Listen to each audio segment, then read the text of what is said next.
পড়ে আছি। ওই আমাদের সম্মান কোথায় গেছে? তাহলে জাতি কি শিখবে? তাহলে তো আর কখনো ভবিষ্যতের কোনো শিক্ষক খুঁজে পাওয়া যাবে না। শিক্ষকদের যদি এভাবে মাঠে পড়ে থাকতে হয়, শিক্ষক যে এভাবে লাঞ্ছনার শিকার হয়।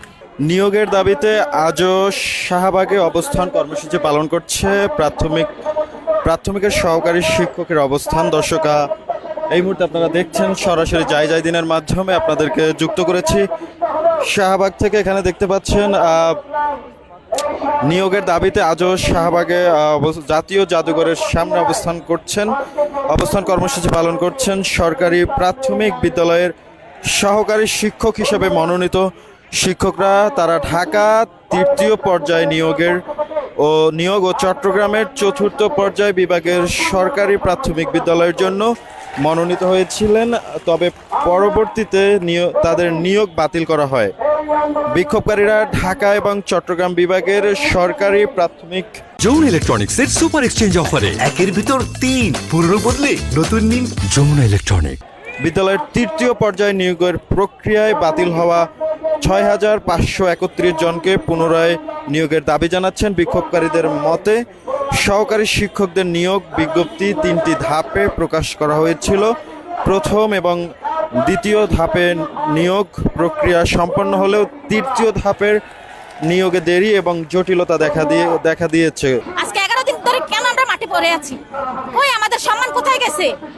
তাহলে জাতি কি শিখবে?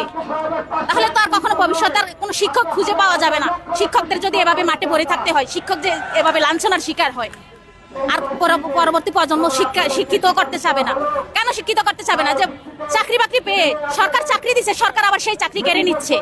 তাহলে কেন, কোন উদ্দেশ্যে বাবা মার তাদের সন্তানদের শিক্ষিত করবে? সরকারের কাছে এই একটাই দাবি, আমাদের নিয়োগ দিছে, আমাদের নিয়োগ বাতিল করছে, আজকে আমাদের নিয়োগ দেখ, আমরা শান্তিপূর্ণভাবে বাড়িতে চলে যাই। দর্শক, কথা বলছিলাম এখানে একজন আন্দোলনকারীর সাথে। তিনি তাদের যে দাবিগুলো রয়েছে বা তারা যে দাবি নিয়ে আন্দোলন করছেন সেটা কিন্তু বললেন তারা যে বৈষম্য শিকার হচ্ছে বা তারা আসলে লাগাতার বলছেন যে 11 দিন ধরে এখানে অবস্থান করছেন, তারপরেও সরকারের পক্ষ থেকে তেমন কোনো আশ্বাস তাদেরকে দেওয়া হচ্ছে না এবং যতদিন না পর্যন্ত তারা তাদের দাবি আদায় না হবে ততদিন পর্যন্ত কিন্তু তারা এখানে অবস্থান করবে বলে জানিয়েছেন। দর্শক, এই মুহূর্তে আপনারা দেখছেন যাই দিন এবং আপনাদেরকে সরাসরি যুক্ত করেছি।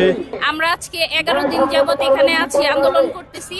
সরকারের কাছে আমাদের একটাই দাবি, আমাদের অতি দ্রুত যোগদানের ব্যবস্থা করে দেয়া হোক। আমাদেরকে বাতিল ঘোষণা করার পরে আমরা সমাজে বের হতে পারছি না। মানসিকভাবে, সামাজিকভাবে অনেক ক্ষতিগ্রস্ত হয়ে গেছি, সবার কাছে লাঞ্ছিত হচ্ছি। আমাদেরকে সরকারের কাছে একটাই আহ্বান, দ্রুত যোগদানের ব্যবস্থা করা দেওয়া হোক। দর্শক, যেমনটি দেখছিলেন যে এখানে কিন্তু আজকের যে তাপমাত্রা সেটা অত্যন্ত বেশি এবং এখানে দেখতে পাচ্ছেন যে প্রচন্ড পরিমাণে কিন্তু রোদ রয়েছে। রোদের মধ্যে কিন্তু এখানে অবস্থান করছেন যে এখানে আন্দোলনকারীরা। তারা কিভাবে এখানে খোলা আকাশের নিচে অবস্থান করছেন। তাদের দাবি যে তাদের যতদিন লেগে যায় এখানে তাদের দাবি পূরণ না হওয়া পর্যন্ত কিন্তু তারা আসলে এখানে অবস্থান নেবেন। দর্শক, যেমনটি দেখছেন এই মুহূর্তে আপনাদেরকে সরাসরি যুক্ত করেছি রাজধানীর শাহবাগ থেকে। শাহবাগের যে জাতীয় জাদুঘর রয়েছে সেই জাদুঘরের সামনে এই মুহূর্তে দেখতে পাচ্ছেন যে সরকারি প্রাথমিক বিদ্যালয়ের যে পরীক্ষায় যে যাদের নিয়োগ বাতিল হয়েছে বা যারা আসলে চূড়ান্ত হয়েছিলেন তাদের নিয়োগের দাবিতে কিন্তু এখানে আন্দোলন করছেন, অবস্থান নিয়েছেন শিক্ষকরা। এই মুহূর্তে সরাসরি দেখছেন যাই দিনের মাধ্যমে।